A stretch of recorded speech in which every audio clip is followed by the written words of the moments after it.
Yes. Class 6th, we have completed first chapter of science. Now today we are going to start with the chapter number 2, components of food.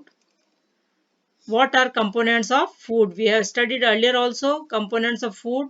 What were they? They are carbohydrate, protein, vitamin and all these. These are the components of food.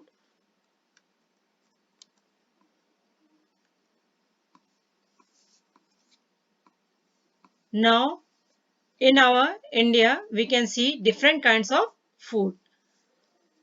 In our meal it should consist of chapati, dal, brinjal curry. So many things are there.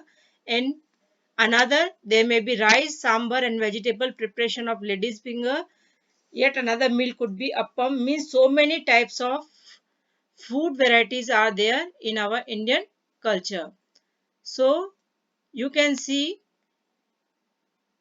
our meals usually have at least one item made of some kind of grain. Means as we are eating chapati, it is made of grain. As we are eating rice, then it is also one kind of grain.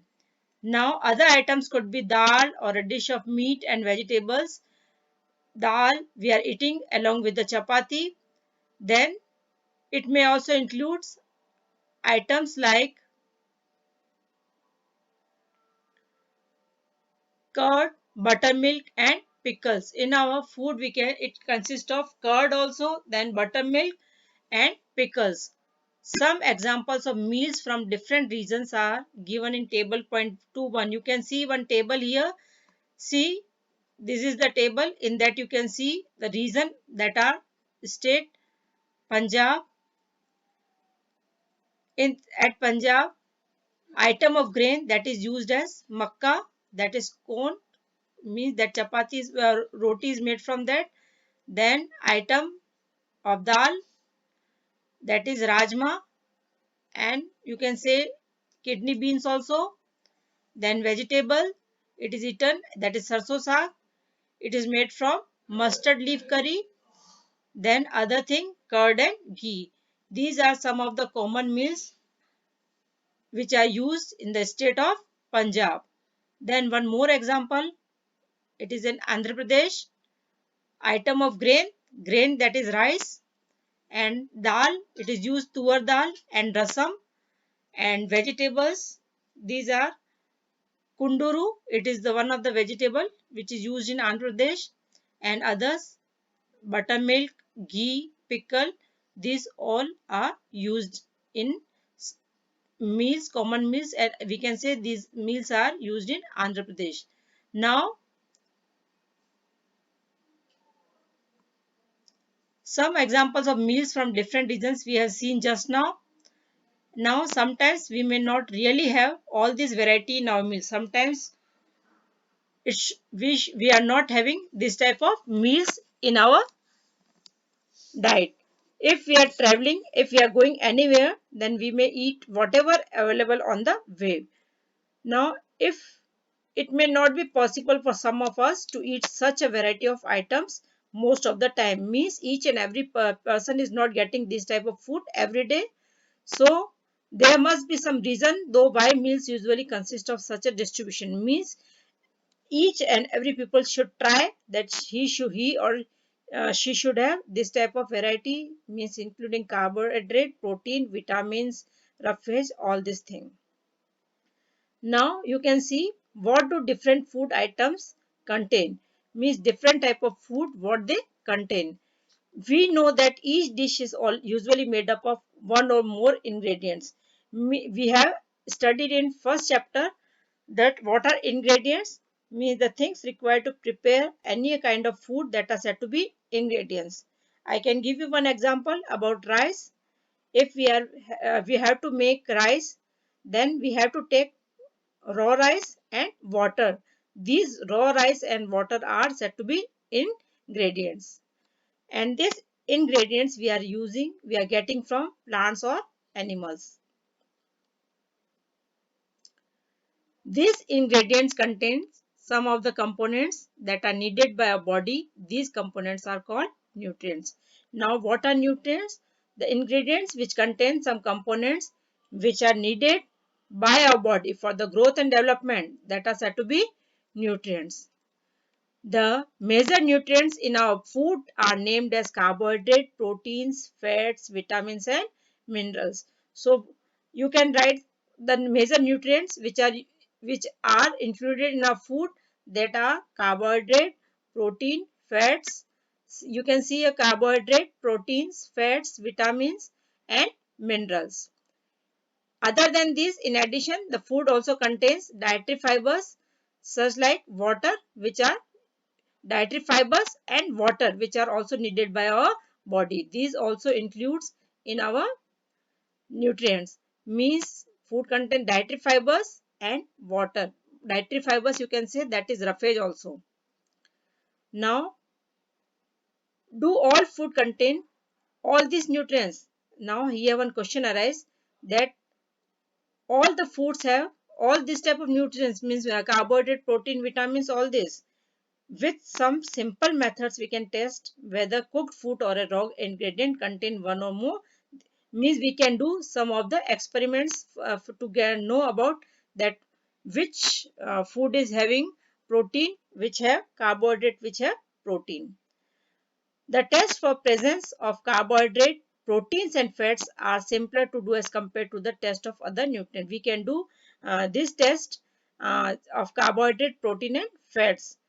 For this test, we can do one activity. See, for carrying out this test, you will have need some solution of iodine, copper sulfate and caustic soda. Means to test that whether the nutrients are this carbohydrate, protein and fats are present. What we have to do? We have to take iodine solution or copper sulfate or caustic soda solution. Now, how you can do one experiment? We have to take different test tubes, some of the test tubes and dropper from which we can put the solution. Now try this test on cooked food items. We have to try this test on cooked food items as well as on raw materials also. See, raw materials which is means which is not cooked, that is raw material. Now table 2.2 shows you a way to record the observation. You can see table 2.2.